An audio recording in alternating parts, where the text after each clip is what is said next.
immense pleasure to extend my greetings and warm welcome to all the invited dignitaries, respected teaching fraternity, scholars, and all the Iqbal lovers from the country and abroad gathered over here in this inaugural function of two-day international seminar on Iqbal's contribution to new perspective on knowledge, literature, and culture. علم و ادب و ثقافت کی تفہیم نو میں اقبال کی خدمات. Organized by Iqbal Institute of Culture and Philosophy, University of Kashmir, under the chairmanship of Professor Talat Ahmed, Honorable Vice Chancellor, University of Kashmir, and coordinated by Dr. Mushtaq Ahmed Ganai, the coordinator of the institution. انہوں نے جو start کیا ہے علامہ اقبال صاحب نے، وہ سید میر حسن صاحب جو کہ ایک اسلامی اسکالر تھے ان سے کیا، اور اس کی وجہ سے ان کے فلاسفی پہ اور ان کی جو رائٹنگس ہے اس پہ کافی ریفلیکشن ہے اس کا. اور پھر وہ مدرسہ سے نکل کے لاہور میں جا کے انہوں نے گریجویشن کیا، اور پھر جس طرح کے بتا رہے ہیں کہ وہ کیمبرج میں ٹرینٹی یونیورسٹی کالج سے جا کر کے وہاں پہ انہوں نے ماسٹرز کیا، اور پھر یورپ میں ہی جرمنی میں جا کر انہوں نے پی ایچ ڈی کیا. تو آپ دیکھ سکتے ہیں کہ کافی لمبا دور ہے جس میں انہوں نے اپنے نالج، یہ بہت امپورٹنٹ ہے کہ آپ کو موقع ملے اور آپ اس کا پورا جو ہے وہ فائدہ اٹھائیں، تاکہ صرف اپنے لیے نہیں بلکہ سارے ایسٹ کے لیے، جو ایک وہ پوئٹ آف دا ایسٹ کہلاتے ہیں، وہ اسی وجہ سے کہلاتے ہیں کہ انہوں نے یہاں کی فلاسفی اور یہاں کے کلچر کو ریفلیکٹ کیا، ساتھ میں وہ ویسٹ میں پڑھے اور وہاں سے انہوں نے ماسٹرز بھی کیا، پی ایچ ڈی بھی کیا، لیکن ساتھ میں انہوں نے ایک کرٹیکل اسٹڈی بھی کی ویسٹ کی. اور جیسے سر سید احمد خان صاحب کی طرح ان کا بھی یہ تھا کہ آپ ماڈرن جو سائنس ہے اور ماڈرن لینگویجز ہیں اس کو ضرور پڑھیے، لیکن ساتھ میں اس سے کرٹیکلی دیکھیے کہ اس میں کیا کیا اچھائیاں ہیں اور کیا کیا برائیاں ہیں. مجھے اقبال کا جو کنٹریبیوشن ہے، اگر ہم اس پہ عمل کریں تو ایک ہی جو ان کی شاعر ہے کہ ایک ہی صف میں کھڑے ہوئے محمود ایاز، نہ کوئی بندہ رہا نہ کوئی بندہ نواز. تو جب ہم دیکھتے ہیں کہ حضرت علامہ اقبال جب ویسٹ اور یورپ میں گئے، اور ان کا زیادہ کنٹریبیوشن مجھے لگتا ہے کہ جو انہوں نے بعد میں جو ان کی فلاسفی یا لٹریچر یا ان کی پوئٹک کنٹریبیوشن ہے، مجھے لگتا ہے اس پر جو انہوں نے علم سکھایا ویسٹ یورپ میں، کیونکہ یہ زمانہ تھا انڈسٹریل ریولوشن، جو سوسائٹی میں تمام جو انڈسٹریل ریولوشن کی وجہ سے جتنے بھی ایشوز ایرپٹ ہوئے تھے ان کو انہوں نے انفلوئنس کیا ہے، ایک کمپریٹیو اسٹڈی کی، اور پھر اپنے ہی اسے، اور آپ دیکھتے ہیں کہ کس بلندی پر پہنچ گئے. وہ ہر شیشہ ٹوٹ جاتا ہے پتھر کی چوٹ سے،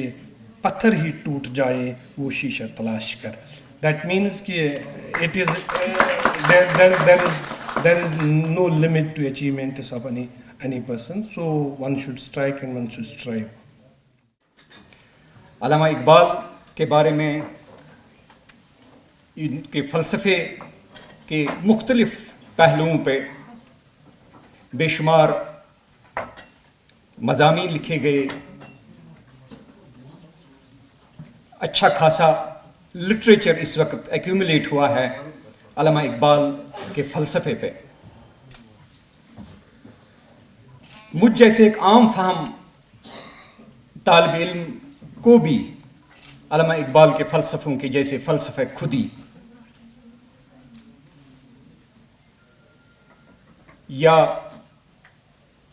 ان کا والہانہ لگاؤ پیغمبر اسلام رسول اللہ صلی اللہ علیہ وسلم کے تئیں یا والدین کے تئیں ان کا جو احترام ان کے کلام میں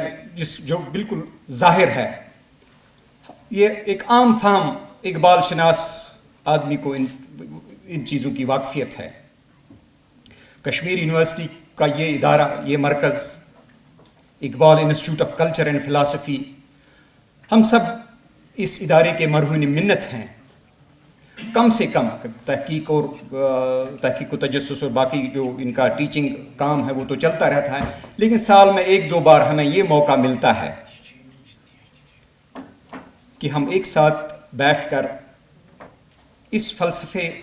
کے ان پہلوؤں پہ نظر ڈالیں، ان پہ غور کریں جو ہماری تہذیب کے بہت قریب ہے۔ تہذیب سے میرا مطلب ہے اوور آل ہمارا culture, irrespective of caste, creed, colour, region and religion. اسی طرح سے علامہ اقبال کی فکر جو انہیں ہمیشہ لاحق ہوتی تھی کہ جوانوں کے بارے میں، اخلاق سازی اور کردار سازی کے بارے میں کتنے متفکر رہتے تھے، اور بلکہ ان کے کلام میں کبھی بالکل واضح یہ چیزیں ہمیں دکھائی دیتی ہیں کہ کس قدر انہیں یہ فکر لاحق تھی۔ اے درتا بندہ اے پروردے آگوش موج، لذت طوفان سے ہے نا آشنا دریا تیرا۔ سامعین کرام، آپ اس حقیقت سے بخوبی واقف ہیں کہ شاعری مشرق علامہ سر محمد اقبال کے انقلابی فکر و فلسفہ سے عالم انسان، عالم انسانیت بالعموم اور عالم اسلام کو بالخصوص ایک نیا جذبہ اور ولولہ ملا، جس کی ضیاء پاشیوں سے عصر حاضر میں بھی تمام انسانیت بلا لحاظ مذہب و ملت روشنی حاصل کرتی جا رہی ہے۔ اگر ہم آج بھی صرف مشرق اور اپنے گرد و پیش کے وقوع پذیر حالات پر نظر دوڑائیں تو ہمیں علامہ کی غیر معمولی بصیرت اور اعلیٰ جہاں بینی کے شواہد قدم قدم پر نظر آئیں گے۔ جبھی تو انہوں نے اپنے آپ کو آنے والے کل کا شاعر قرار دیتے ہوئے کہا ہے، من نوائے شاعر فرداستم، یا دیکھتا ہوں دوش کے آئینے میں فردا کو میں، اور بال جبریل میں یہ کہہ کر تمام دنیا کو ورطہ حیرت میں ڈال دیا کہ حادثہ جو ابھی پردے افلاک میں ہے، حادثہ جو ابھی پردے افلاک میں ہے، عکس اس کا میرے آئینے ادراک میں ہے۔ علامہ نے دراصل مشرقی اقوام و ملل کی ترجمانی کر کے ان کے مشکلات و مصائب کا حل پیش کیا ہے، لیکن اس کا یہ مطلب نہیں ہے کہ انہوں نے مشرقی ہونے کی حیثیت سے مشرق کی ہر قدر کو صحیح قرار دیا، بلکہ مشرق کو بھی اس کے نقائص اور جمود کی بنا پر ہدف تنقید ٹھہرایا ہے۔ چنانچہ مشرق کے بارے میں ان کا یہ غیر جانبدارانہ تجزیہ ہے کہ یہاں فکر صالح تو ہے لیکن قیادت صحیح نہیں ہے، جبکہ مغرب میں سرے سے فکر ہی فاسد ہے۔ اسی لیے وہ کہتے ہیں، بہت دیکھے ہیں میں نے مشرق و مغرب کے مے خانے، یہاں ساقی نہیں پیدا وہاں بے ذوق ہے صحبا۔ جس طرح رومی انسانی وجود کی نفی کے بجائے اسبات اور اس میں خفتہ لامتناہی امکانات سے تسخیر کائنات کی راہیں ہموار کرنا چاہتے ہیں، اقبال بھی صوفیانہ افکار میں جاگزیں